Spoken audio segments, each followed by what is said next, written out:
कर्नाटका जैसे राज्यों में जिस तरीके से ओबीसीज का रिजर्वेशन छीनकर धर्म के आधार पर दूसरे लोगों को दिया जा रहा है, ये वही कांग्रेस और उनके सहयोगियों की सोच है। ये कांग्रेस की वही तुष्टीकरण की राजनीति है और इसको ढकने के लिए ये लोग हम लोग के ऊपर इल्ज़ाम लगाते हैं कि ये लोग आरक्षण समाप्त करेंगे, संविधान खतरे में है, जबकि हकीकत में ये तमाम कदम कांग्रेस और उनके सहयोगियों के द्वारा उठाए।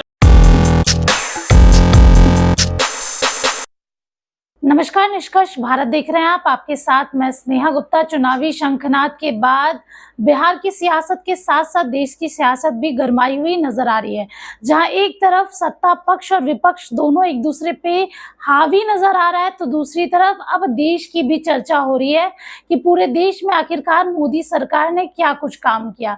आपको बता दें, प्रधानमंत्री नरेंद्र मोदी लगातार बिहार का दौरा कर रहे हैं और बिहार की जनता को बता रहे हैं कि उन्होंने क्या कुछ काम किया।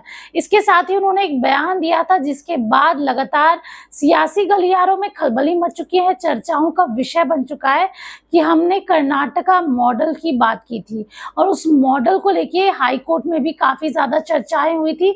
उस पर जो बोले आपको हाई कोर्ट ने कांग्रेस को भी काफी कुछ कहा था। और इसके साथ ही अब चिराग पासवान से जब इन सब मुद्दों पे पूछा गया तो क्या कुछ कह रहे चिराग पासवान, पहले आप इस वीडियो पे नजर डाल लीजिए। बिल्कुल सही बात है। जिस तरीके से ओबीसीज का हो, बैकवर्ड क्लासेस का हो, जिस तरीके से आरक्षण को छीनकर धर्म के आधार पर देने का प्रावधान कांग्रेस और उनके सहयोगियों के द्वारा किया जा रहा है। डॉक्टर बाबा साहेब भीमराव अंबेडकर जी का संविधान स्पष्ट तौर से कहता है, जिस संविधान को डराने का ये लोग बार बार प्रयास करते हैं, जिसको लेकर कि संविधान को समाप्त कर दिया जाएगा, उस संविधान में स्पष्ट तौर से ये बात कही गई है कि धर्म के आधार पर, किसी रिलीजन के आधार पर कोई रिजर्वेशन नहीं हो सकता।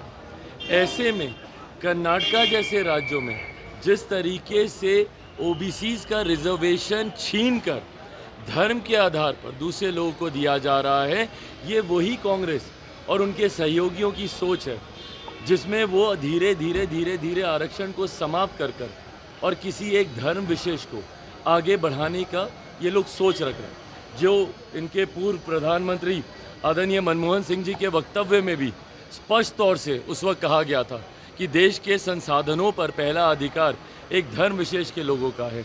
ये कांग्रेस की वही तुष्टीकरण की राजनीति है और इसको ढकने के लिए ये लोग हम लोग के ऊपर इल्ज़ाम लगाते हैं कि ये लोग आरक्षण समाप्त करेंगे, संविधान खतरे में है, जबकि हकीकत में ये तमाम कदम कांग्रेस और उनके सहयोगियों के द्वारा उठाए। तो सुन लिया आपने किस तरीके से उन्होंने क्या कुछ कहा। ऐसे भी चिराग पासवान को प्रधानमंत्री नरेंद्र मोदी का हनुमान कहा जाता है और वह हमेशा ही, जब वो प्रधानमंत्री नरेंद्र मोदी के साथ नहीं भी थे तभी भी वो प्रधानमंत्री नरेंद्र मोदी की सराहना ही करते थे, उनके व्यक्तित्व की बार बार प्रशंसा करते थे। इसके साथ अब जब एनडीए का हिस्सा है तो एनडीए का हिस्सा होने के साथ ही वो हर जगह प्रधानमंत्री की प्रशंसा करने से पीछे नहीं हटते। उन्होंने सीधे तौर पे कह दिया है, ये तो देखा ही गया है कि किस तरीके से आरक्षण, बार बार आरक्षण की बात होती है लेकिन आरक्षण दिया नहीं जाता। अब चिराग पासवान के इस बयान पे आरजेडी, महागठबंधन और INDIA अलायंस क्या कुछ प्रतिक्रिया देती है, ये तो देखना लाजमी रहेगा। आप बने रहिए हमारे साथ, तब तक के लिए आपका बहुत बहुत शुक्रिया।